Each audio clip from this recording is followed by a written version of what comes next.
Bienvenue sur Africa 24 dans cette nouvelle édition du 12-15. Voici les titres de l'actualité. Adoption par la Commission sociale ivoirienne d'un projet de loi portant sur la représentation de la femme. Une disposition qui instaure un quota de 50% de femmes sur les listes des instances décisionnelles. L'économie du mobile a généré près de 150 milliards de dollars en 2018 en Afrique subsaharienne, une croissance qui devrait s'accroître de plus de 30 milliards de dollars d'ici 5 ans, notamment grâce à une forte augmentation du nombre de jeunes abonnés.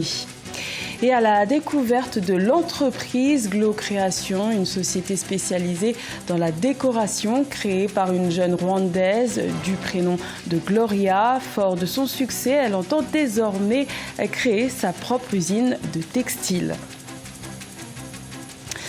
Mais tout d'abord, le Parlement ivoirien a adopté la loi sur la recomposition de la commission électorale indépendante malgré le rejet du texte par l'opposition.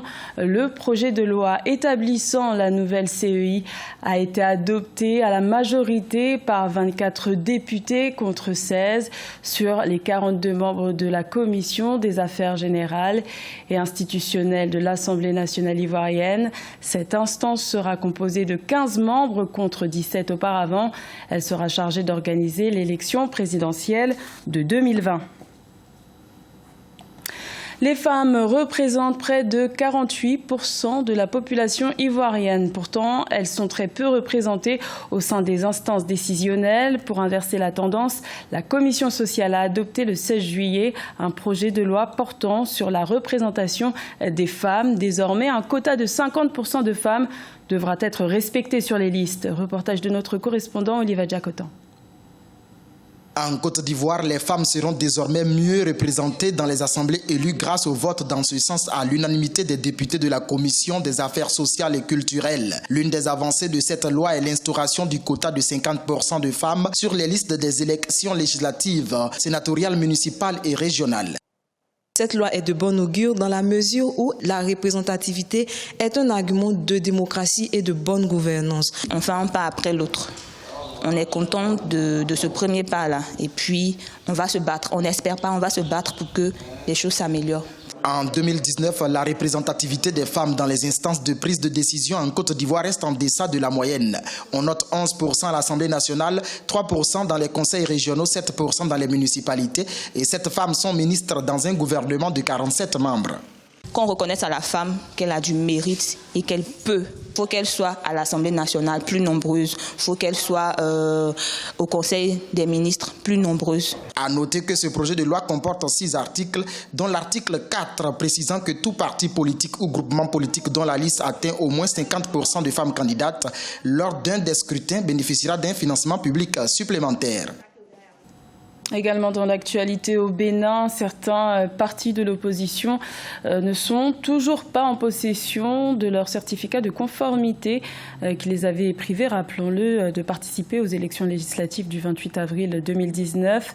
Et ce malgré les conclusions de la rencontre du 15 juillet entre partis de l'opposition et le président Patrice Talon pour tenter de faire avancer ces dossiers. Le ministre de l'Intérieur, Saka Lafia, a rencontré ce jeudi 18 juillet certains partis concernés, parmi lesquels le parti de Sébastien Ajavon et celui de l'ancien président Thomas Boniaï. Le ministre béninois de l'Intérieur se dit disposé à délivrer des récépissés provisoires dès le 22 juillet. Si des corrections sont apportées, les partis concernés devraient se réunir prochainement pour en discuter. Au Burkina Faso, beaucoup de questions se posent après le décès de 11 personnes en garde à vue au sein de l'unité antidrogue de Ouagadougou dans la nuit du 14 au 15 juillet. Une enquête a été ouverte pour situer les responsabilités et quelques mesures de sanctions ont été prises. Reportage de notre correspondant Jean-Paul Ouedraogo. Au Burkina Faso, la mort suspecte de 11 détenus gardés à vue dans les locaux de l'unité antidrogue le lundi 15 juillet 2019 suscite de nombreuses interrogations. 48 heures après le drame, le commissaire de cette brigade spécialisée, Richard Bellem, a été relevé de ses fonctions à titre conservatoire par les autorités. Malgré la fermeté de la mesure, la situation est jugée inacceptable par les organisations de défense des droits humains. Peut-être il y a eu une négligence, tout porte à le croire, mais dans le fond, comme je l'ai dit, c'est les conditions de la détention qui ont certainement, très certainement, causé ce drame et il faut en tirer les conséquences tant juridiques au niveau collectif qu'au niveau individuel. S'exprimant au sujet du drame, l'Union nationale de la police a indexé ce mardi dans un communiqué les conditions de détention en préventive de ces personnes, l'hygiène du violon, l'exiguïté des locaux serait selon l'organisation à l'origine de ces morts. Il y a un caractère fortement partisan, donc ça c'est la nature des choses.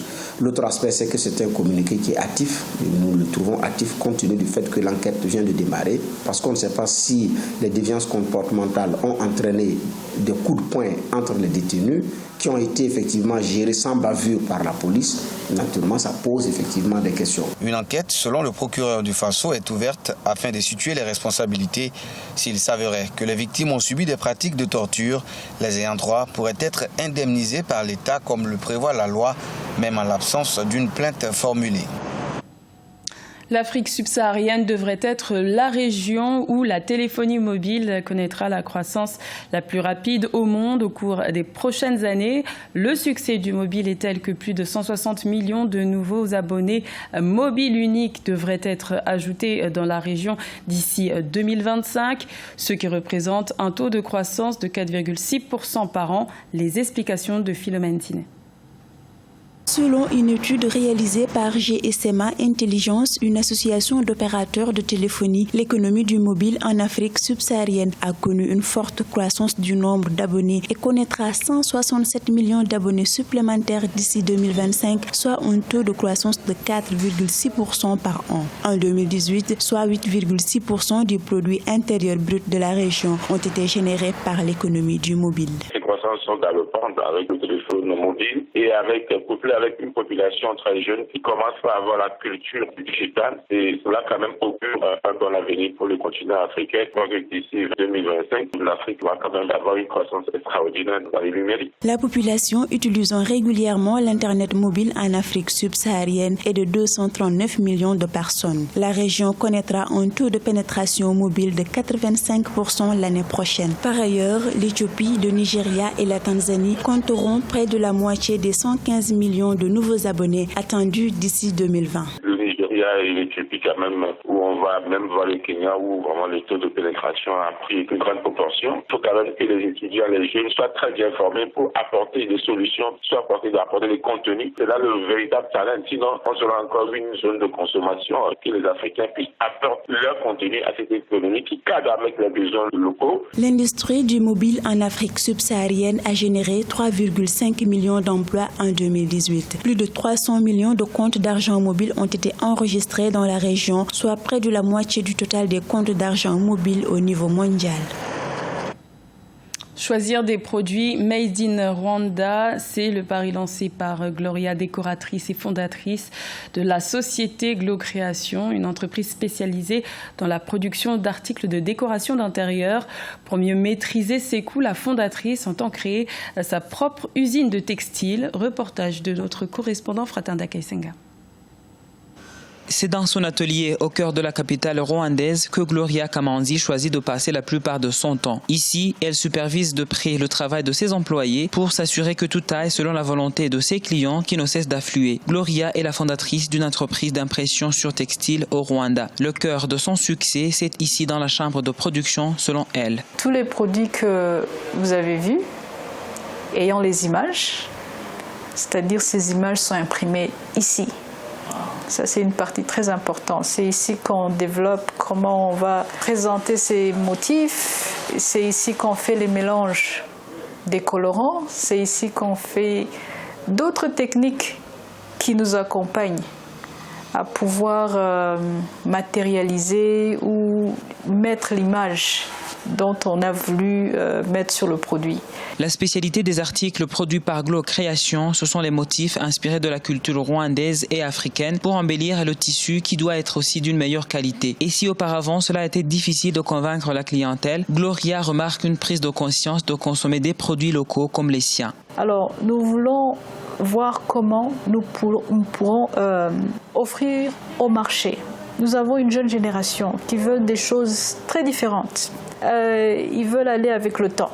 Il faut qu'aussi on sache aller avec le temps. Avec une expérience de plus de 10 ans dans l'entrepreneuriat, Gloria Kamanzi se dit prête à créer son propre usine de traitement du textile. Cette passionnée de l'art, formée en marketing et commerce international, veut montrer que les produits originaux fabriqués en Afrique peuvent être compétitifs sur le marché international.